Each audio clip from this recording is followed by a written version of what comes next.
আমি আসলে আমরা একসাথে প্রতিদ্বন্দ্বিতা করেছি পঞ্চগড় এক আসনে, ব্যারিস্টার নওশাদ জমির ভাই। আমি ওনাকে অভিনন্দন এবং শুভেচ্ছা জানাতে এসেছি এবং আমি মনে করি আমার জায়গা থেকে যে আমাদের ওইটুকু মিউচুয়াল রেসপেক্ট এবং সৎ সাহস থাকা উচিত যে আমরা যার সাথে প্রতিদ্বন্দ্বিতা করেছি জনগণ যদি তাকে এক ভোটেও এগিয়ে রাখে তাকে ওইটুকু রেসপেক্ট আমাদেরও শো করা উচিত।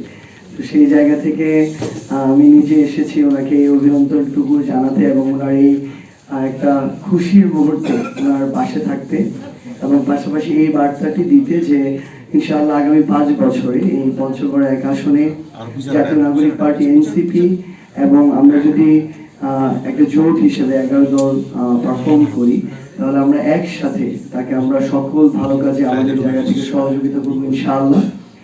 এবং আমরা এটাও প্রত্যাশা করি যে আগামী এই সময়ে খুব স্বাভাবিকভাবেই যে কোনো বিষয়ের ক্ষেত্রে আমাদেরও আমরা যারা রয়েছে আমাদের দলের যারা নেতাকর্মী রয়েছে তারাও তাদের জায়গা থেকে যে কোনো যৌক্তিক বিষয় সর্বক্ষেত্রে সেই সহযোগিতাটুকু পাবে।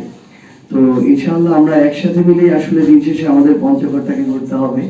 আমাদের এই পঞ্চগড় অনেক বেশি পিছিয়ে থাকা একটা জেলা। তো আমরা যদি এই পলিটিক্যাল যে আমাদের সম্পর্কের জায়গাটা এটা যদি আরো সুন্দর করতে পারি আমাদের পঞ্চগড়কে এগিয়ে নেওয়ার জন্য এটা অনেক বেশি হেল্প করবে। তো সেই জায়গা থেকে আসার পাশাপাশি আমি অভিনন্দন জানাতে চাই আমাদের পঞ্চগড় 2 আসনের নবনির্বাচিত সংসদ সদস্য জনাব ফরহাদ হোসেন আজাদ ভাইকে এবং আমাদের এই নির্বাচন দু একটি বিচ্ছিন্ন ঘটনা যেগুলোকে আমরা স্কিপ করতে পারি বাদ দিয়ে আসলে একটা সুন্দর নির্বাচন করার পেছনে যারা কাজ করেছেন আপনাদের সবাইকে অসংখ্য ধন্যবাদ জানাই। ইনশাআল্লাহ পঞ্চগড়ের যে কোনো প্রয়োজনে এবং বাংলাদেশের প্রয়োজনে আবার একসাথে দেখা হবে।